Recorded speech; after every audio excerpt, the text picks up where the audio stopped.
Olá pessoas, vamos hoje continuar nossa matéria sobre trabalho e energia e hoje vamos falar de um tipo de força muito importante chamado de forças conservativas, tá?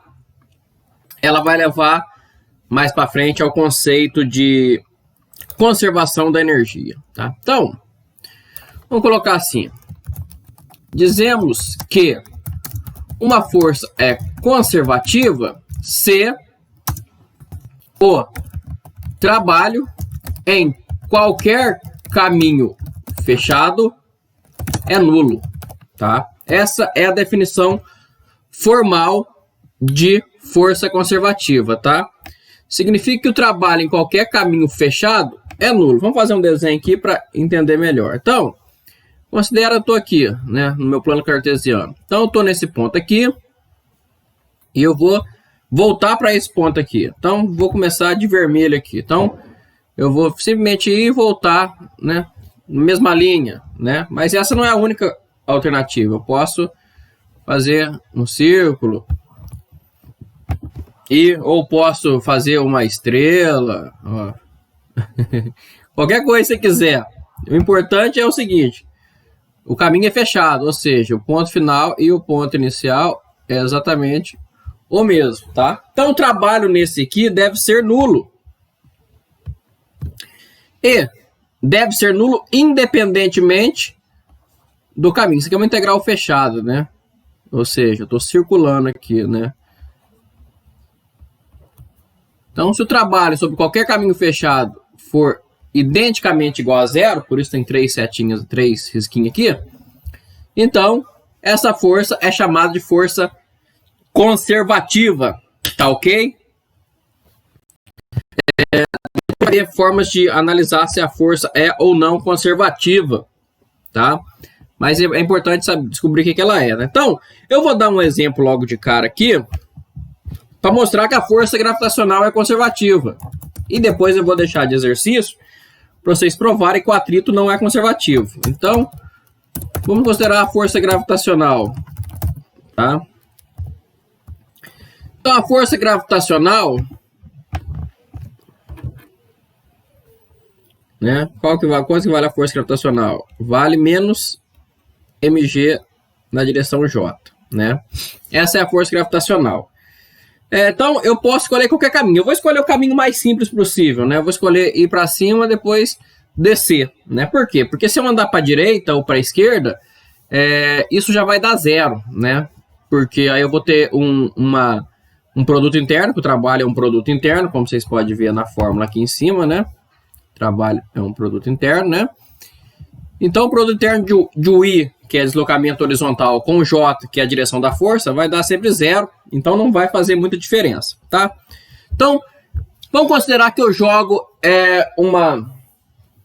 um corpo para cima, né? Um corpo massa M para cima, e ele alcança uma altura H, tá? Então, eu vou calcular o trabalho de sair do zero até o H, e depois do H até zero, tá? Então, o meu trabalho 1 vai ser, né, vamos definir o sistema de coordenadas aqui, ó, né? Para cima é positivo, para baixo é negativo. Meu trabalho 1 é a integral de 0 até h da força, menos mg. Não vou botar o j aqui, porque os dois é a mesma direção, né? Vezes o dy aqui, tá? Então, isso vale simplesmente menos mgh, beleza? Agora, vamos calcular o trabalho para voltar, ou seja, o trabalho para sair do H e chegar até o zero. Então, vai dar menos mg dy, nada aqui depende de y, sai para fora, integral de dy, vai dar menos mg, que multiplica 0 menos h. Ora, 0 menos h é menos h, menos com menos vai dar mais, então essa segunda parte dá mais mgh. Então, aqui a gente já viu que o trabalho total, que é o W1 mais o W2, né, vamos mudar de cor, menos mgh mais mgh, logo ele é identicamente nulo, tá ok? Força gravitacional é uma força conservativa. Então, Vamos dar aqui 2 exemplos, tá? 2 exemplos para vocês. Então, vou botar os dois juntos, tá? Para ficar mais fácil. Então, vou chamar de exemplo 1 e 2 aqui. Exemplo não, né? Exercício. Vocês têm que fazer. Então, exercício 1 e 2, ou exercícios 1 e 2, que é o seguinte. Mostre que a força de atrito é não conservativa. Então, vocês vão calcular a força de atrito quando você arrasta um corpo para a direita, depois arrastando ele para a esquerda. E que a força de mola, F, é igual a menos Kx, é conservativa. Então, vocês vão fazer igual eu fiz no caso da força gravitacional. Pegar um corpo, amarrar na molinha ali, vai ter uma força menos Kx. Então, quando x é igual a zero, a força é zero. Então, vocês vão empurrar até um ponto né, x0 e voltar para a origem, tá bom? Então, esse é exercícios para vocês fazerem. Façam os exercícios. É importante. Beleza? Beleza. Então, vamos definir agora outra coisa, que é chamado de energia potencial, tá? Vamos definir o que a gente chama de energia potencial. O que a gente já viu, né? O teorema do trabalho-energia nos diz que... Então, vamos colocar assim. O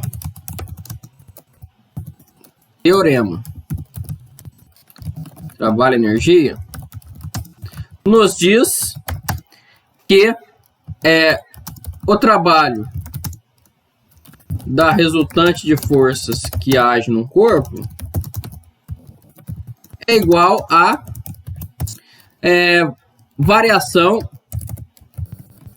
da energia cinética do corpo, tá?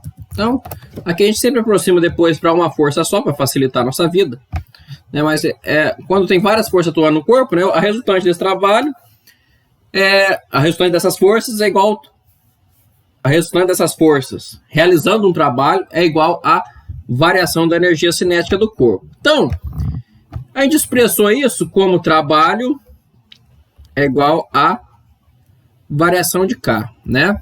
Onde K é a energia cinética. Vamos escrever isso aqui diferente. Vamos escrever o seguinte.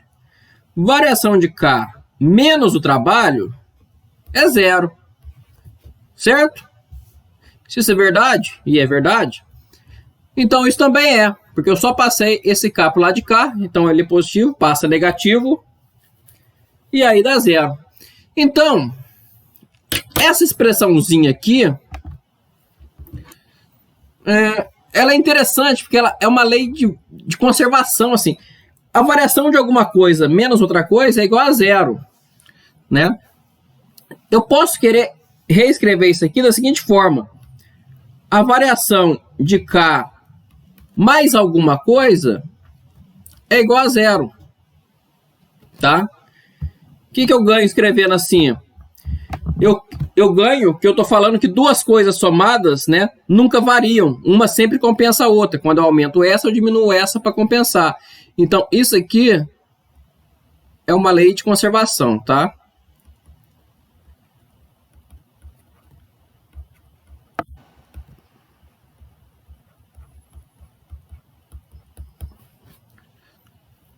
Isso aqui é uma lei de conservação.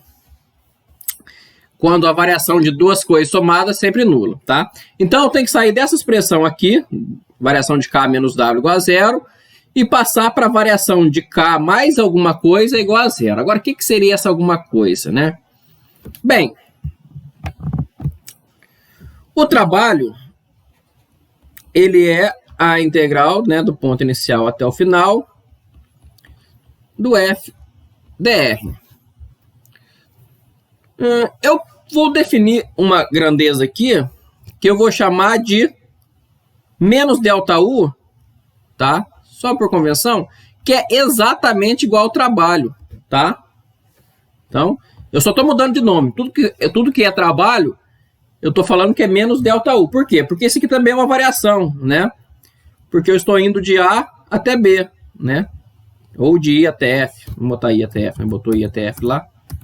Então, estou indo de I até F, né? Então, FDR, tá?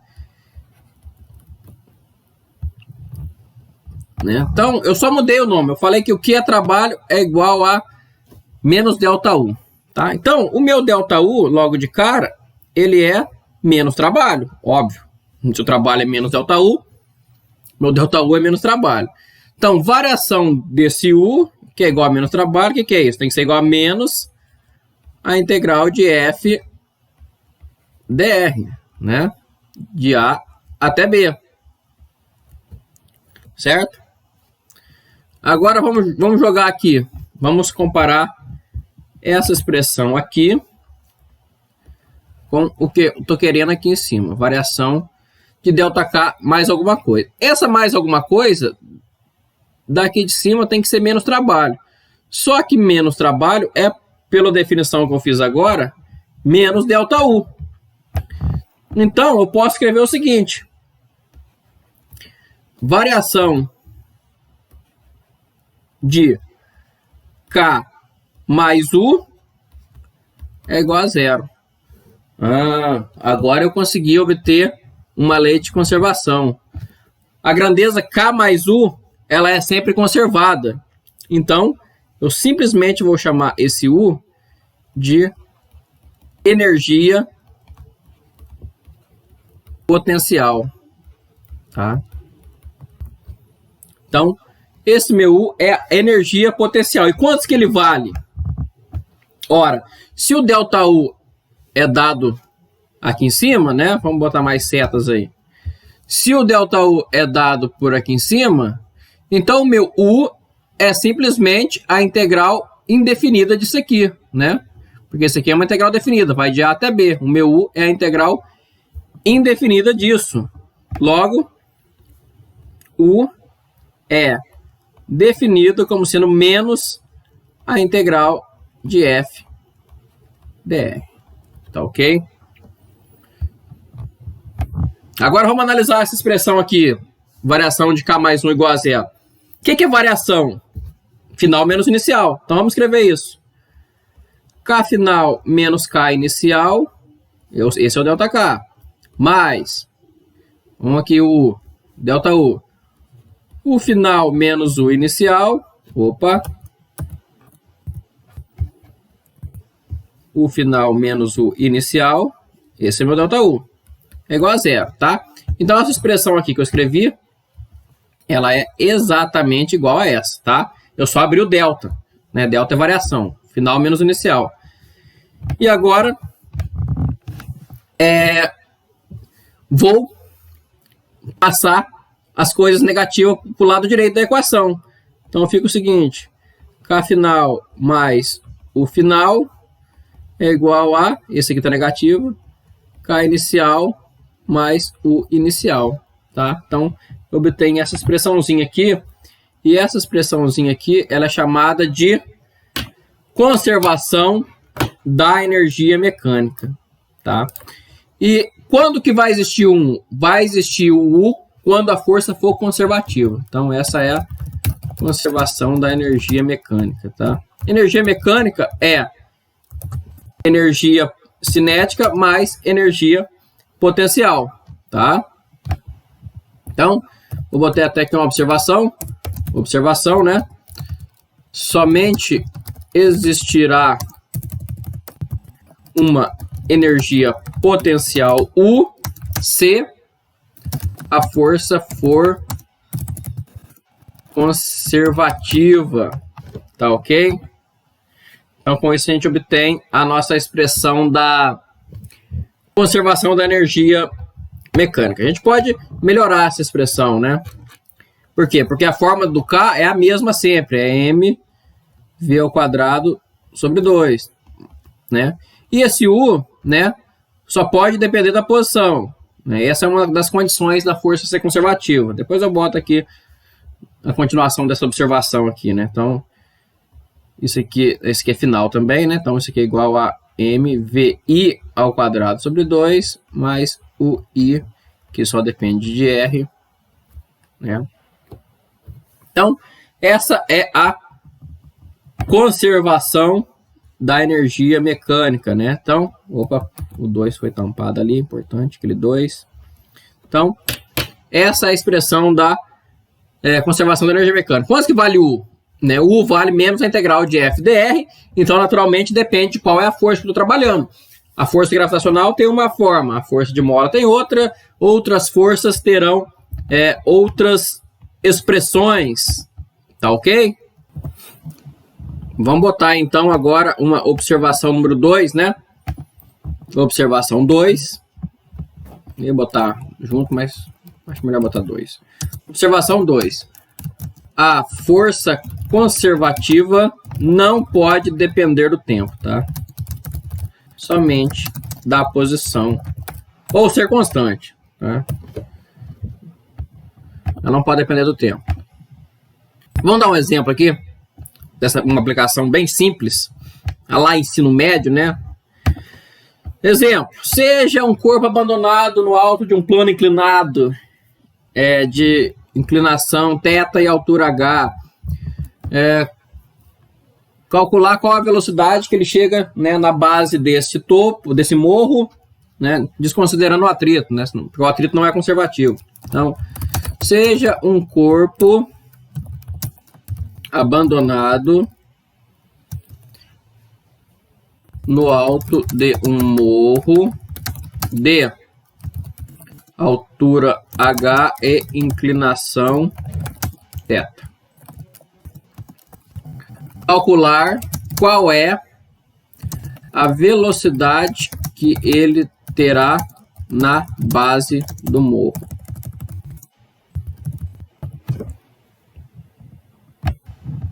Ok? Então, eu desenho aqui. Então, tá aqui. Meu morrinho, altura H.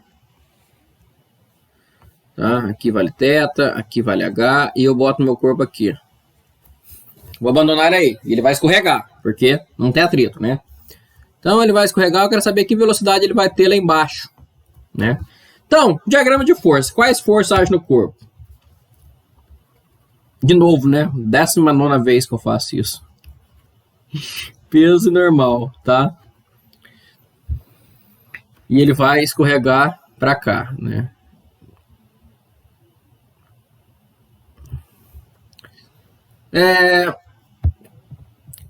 Beleza. Então tem duas forças agindo no corpo, só que tem um detalhe. A força normal não realiza trabalho, tá?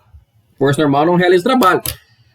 Exercício para vocês, né? Refletir por que a força normal não realiza trabalho. Dica: olha a definição de trabalho, W igual a integral de FdR. E olha por que o nome da força, por que a normal tem esse nome. É bem fácil, tá? Então, exercício: discutir o motivo da força normal não realizar trabalho, tá ok? Então a força normal não realiza trabalho. Se a força normal não realiza trabalho, a força normal não pode contribuir com a variação da energia cinética. Teorema trabalho-energia, tá? Hora de começar a ligar os pontinhos, né? Vocês já estão grandinhos. Então só tem a força-peso. Então, quanto que vale a energia potencial da força-peso? Vale menos a integral, né, de FdR. Como a gente já viu, essa força só está na direção x, né? Então aqui menos EJ. Opa, ficou feio. Deixa eu mudar isso aqui. Então menos integral de mgj. O dr você pode escrever assim: dxi mais dyj. Bem completo, né? Mais esse produto interno aqui, que tem um produto interno. Esse produto interno de J com I dá zero, então só sobe o produto de J com J, né? E ele vai sair da altura H e vai chegar no zero. Na verdade, esse é o delta U, né? Vamos deixar indefinida. Simplesmente U vale... tem dois menos aqui, na verdade, né? Tem esse menos da fórmula, menos a integral de F dr, e tem esse menos porque a força aponta para baixo, então menos mgj. Então esse menos com esse menos vai dar mais, então a energia potencial dá mgy, só depende da altura, tá? Não depende do tanto que ele desliza na horizontal. Agora, se eu usar a conservação da energia, eu vou ter o seguinte, mv ao quadrado sobre 2 mais mgy, tudo isso final, né? É igual a mvi ao quadrado sobre 2 mais mgy inicial. Beleza, vamos ver agora o que a gente pode fazer. Eu quero achar o v final, né? O y final é 0, isso aqui dá 0, né? Porque ele vai chegar na base do morro. Do mesmo modo, o corpo foi abandonado, né? Então, ou seja, a velocidade inicial é 0. Então, isso aqui também é 0. Então, sobrou ali mv ao quadrado sobre 2 é igual a mgy. Então, eu vou cortar aqui esse m com esse m, porque está nos dois. Logo, v ao quadrado é igual a 2g y inicial. Agora, quanto que vale o y inicial? A altura inicial é h. Então, v igual a raiz de 2gh. Tá ok? Então, essa é uma aplicação bem simples, tá? Num caso unidimensional. Beleza, vamos continuar aí, tá? Escrevam aí, né? Força, né? Em função da energia, dois pontos, caso unidimensional, tá? Então, no caso unidimensional, o meu trabalho, vamos considerar só a direção x, só por comodidade, pode ser só a y também. A integral de f dx, né? Se eu derivar dos dois lados, né, o teorema fundamental do cálculo me diz que o meu trabalho é igual a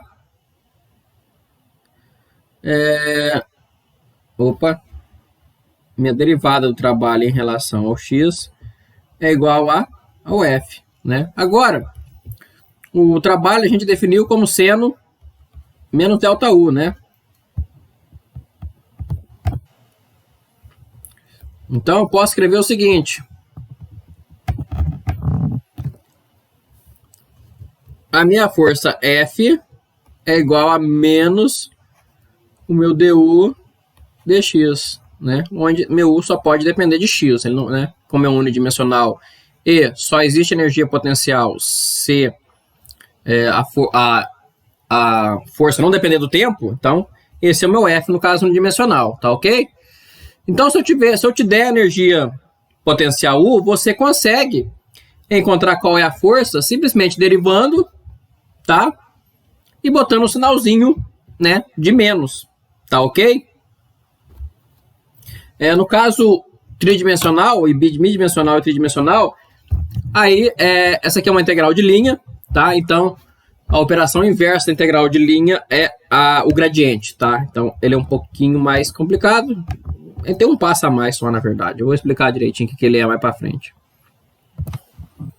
A gente pode até escrever assim para ficar bem claro, bem preciso, né? Assim que eu obtenho f em função de u, e se eu quiser obter u em função de f, é o contrário, né? Só integrar.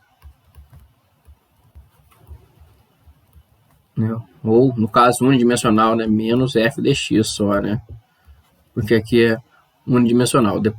O outro caso é o caso geral. Vale aqui também, né? Mas só para ficar coerente, tá ok? Então, agora a gente sabe obter u em função de f e f em função de du, tá? Então, assim a gente acaba a aula de hoje e na próxima aula eu quero falar sobre os casos bitridimensionais, tá? Tem algumas sutilezas, mas fica interessante. E depois vamos falar sobre conservação de energia e movimento circular. Tá? É importante, porque tem bastante aplicação, né? Eu vou dar de lista para vocês fazerem, inclusive. E não sei por que os livros não tratam com tanto detalhe. Eu acho que eles querem que vocês pensem Mas eu lembro que na minha faculdade foi uma das matérias que eu tive mais dificuldade, né? Porque ninguém estava lá para fazer o caminho das pedras, né? Eu segui o livro, a minha professora, talvez por ser mais antiga, queria que a gente seguisse também o livro e sofresse, né? Mas aqui eu vou ajudar vocês um pouquinho, tá? Mas só um pouquinho. O exercício continua com vocês ainda, tá ok? Então, né? Terminamos essa parte, logo terminamos energia também, né? Falta só esses 2 tópicos. Até mais.